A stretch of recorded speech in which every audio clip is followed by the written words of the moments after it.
guys, today I'm going to be talking to you about how to use quotes in your writing and also how to give a citation or give credit to the author when you use their words. So for my example, I have an informative piece that I've started writing, and for right now, I'm just calling it Poodle Informative. The prompt says, write a multi-paragraph informative essay that explains why poodles make excellent pets. Make sure that you include details from more than one source. So that's my assignment, and you can see my thinking map that I've started here. I picked a classifying map so that I could organize my ideas by paragraph, since I know it has to be multi-paragraph. So I have a section here for my introduction, body A, body B, body C, and my conclusion.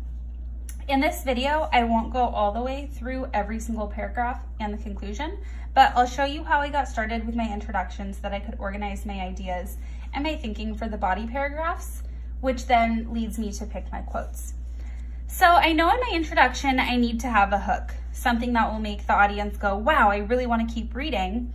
And then I want to give a little background information about poodles, just in case someone that's reading it isn't familiar with poodles, then I can catch them up.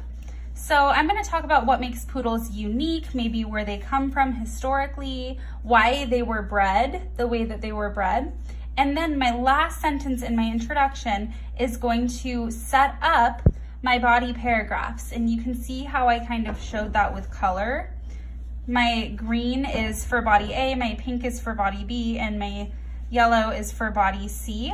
That's giving you my topics for those body paragraphs. So the last sentence of my introduction will say, poodles make excellent pets because, and that's what the prompt was asking, explain why poodles make excellent pets. So I have to use those words here. Poodles make excellent pets because they are intelligent, trainable, and beautiful.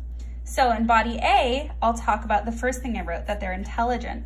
In body B, I'll talk about how trainable or easy to train they are. And then in body 3, I'll talk about how beautiful they are. And you can see I already have a lot of ideas for what I can talk about when it comes to how beautiful they are. They're known for their famous poodle haircut. They come in so many different colors. And a lot of people win awards when they take their dogs to dog shows, and it's easy to win awards if you have a beautiful poodle.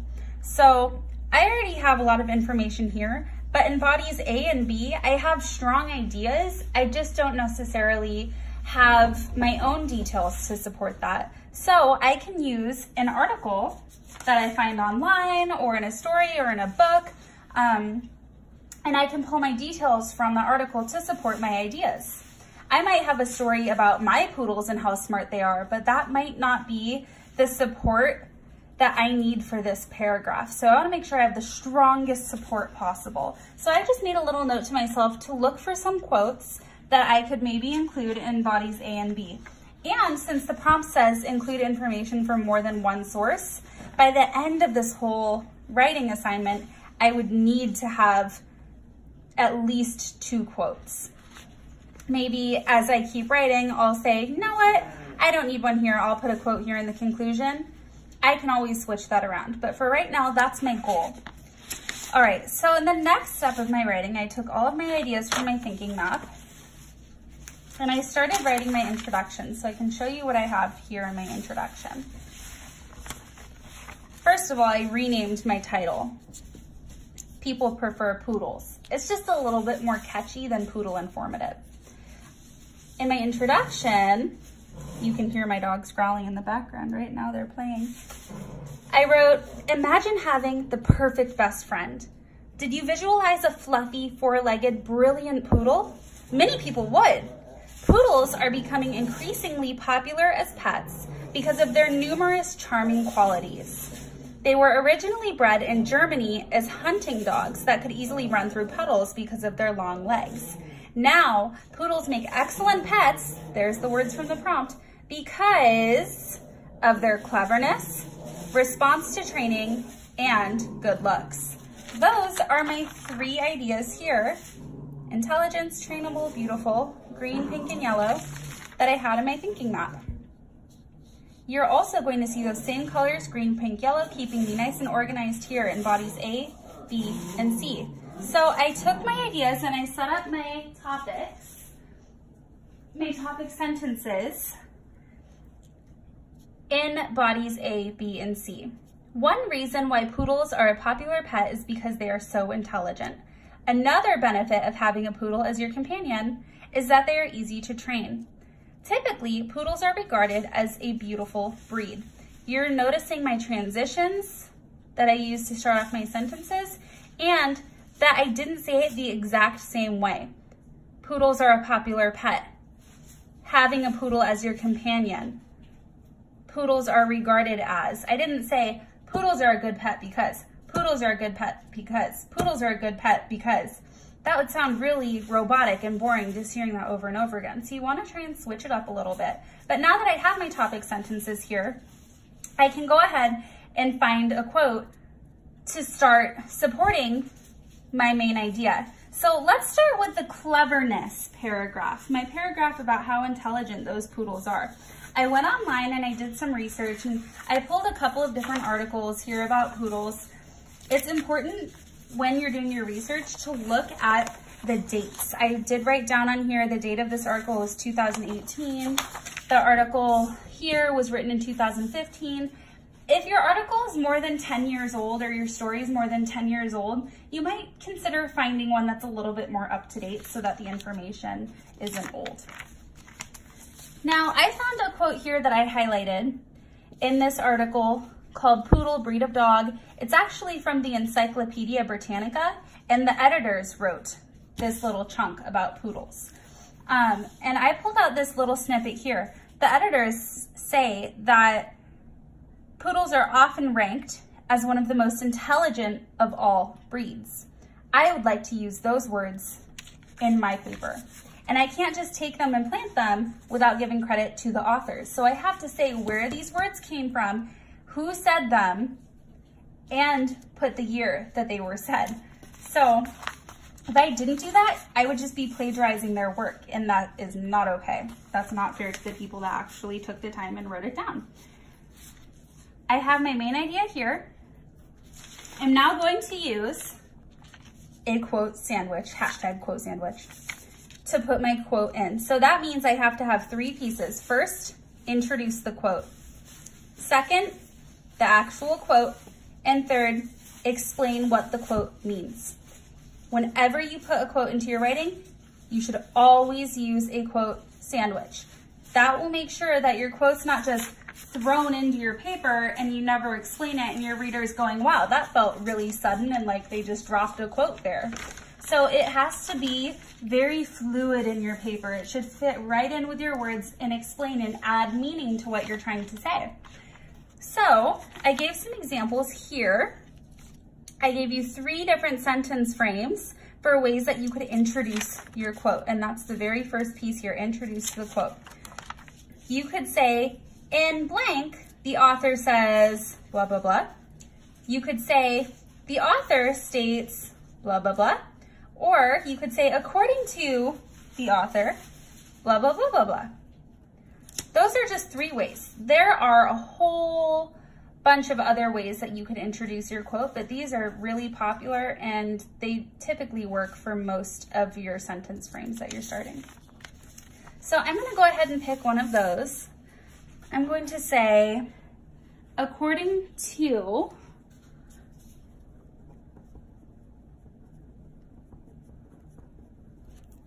and now I have to put either the author's name or the title of the story. So I'll put, according to the editors of Encyclopedia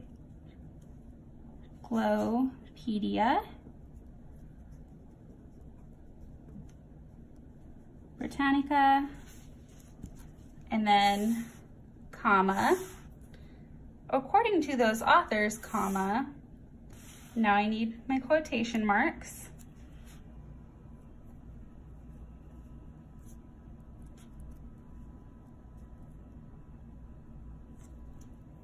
And now I'm going to put my quote, but I'm noticing here, I took a second to notice that they don't start off with the word poodles. Poodles are often ranked. I have to add in the words poodles are. And since those aren't the author's words, look at this. I'm gonna just scribble out my quotes and write, poodles are, now I can put my quotes because I can only put the words in quotes that the author actually says. They don't say poodles are often. I said poodles are. So that part is not going in quotes. Poodles are, quote, often ranked as one of the most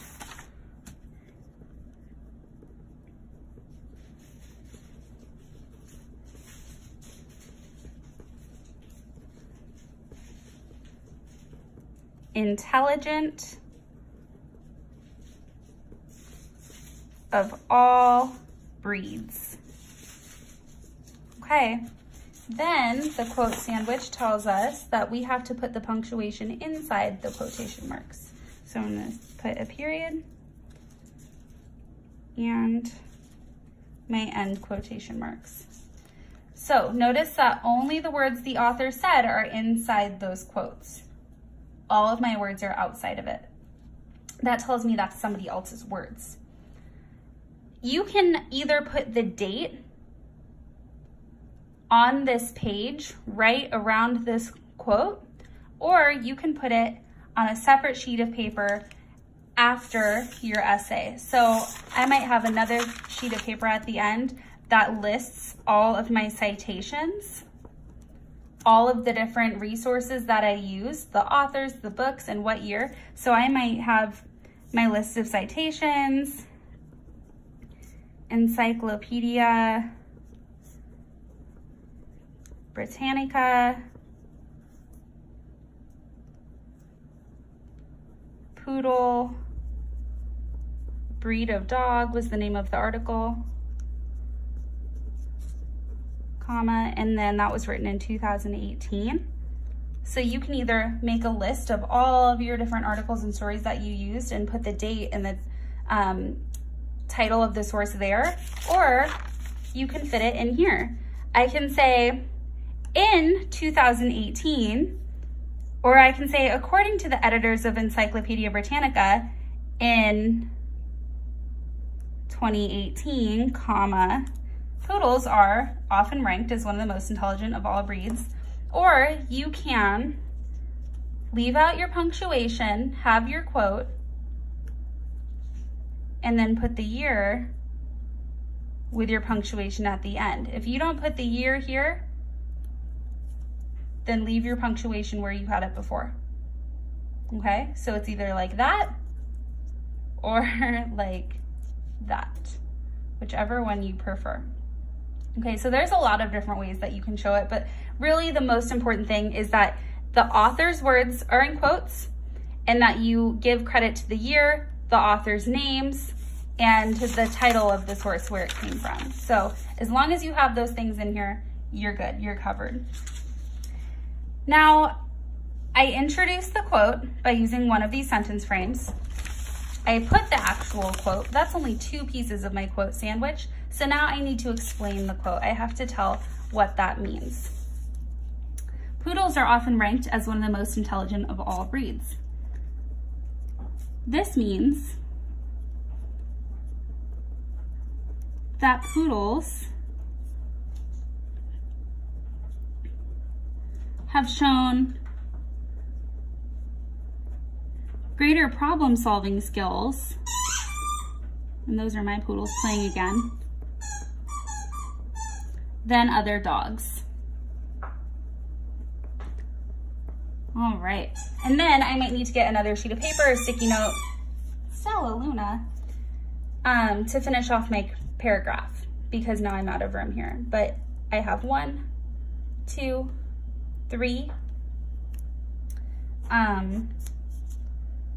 sentences there. I need 2 more, but I have introduced the quote, here's the actual quote, and I explained what it means. Now I might give 2 more sentences about other ways that poodles are intelligent. Now that I've said that they problem solve, maybe I could give an example from Stella Luna and Lady Stardust being really smart, or I have another detail from a story I read that will support my main idea. In my next paragraph, that was my next goal for a quote, was to find an article that has information about poodles being easy to train it turns out that not every single source you find will be helpful. I pulled this article and it turns out that it's actually a lot more about what the poodles look like. So sometimes your writing won't go according to plan, and that's okay. I might save this for my third paragraph. And maybe here I'll find a new article or a story, or I can go back and relook at my thinking map and add on. That's totally fine. That's something that authors do all the time, is go back and reuse their thinking map and make a plan. But we have our first quote done. I can put a quote here, here, or here, because the prompt said I needed to include information from more than one source. And at the end of my paper, I'll have really strong, solid ideas that are organized and that are supported by all of these details and quotations. Once again, at the end of your paper, you should have a list of your citations or the names of the articles with the authors that you used. Sometimes this is called a bibliography. That's a little bit more old school now that people mostly get their information from the internet. Think the root biblio means books. So if you have a bibliography, it's probably mostly books and stories. Otherwise, I would use the word citations. It's a little bit more modern, and that way you can include information from the internet. Let me know if you have any questions about how to include quotes in your writing. Quote sandwich is a great way to remember. It's something that you can use for every single quote and with most articles and most writing prompts. So thanks for watching.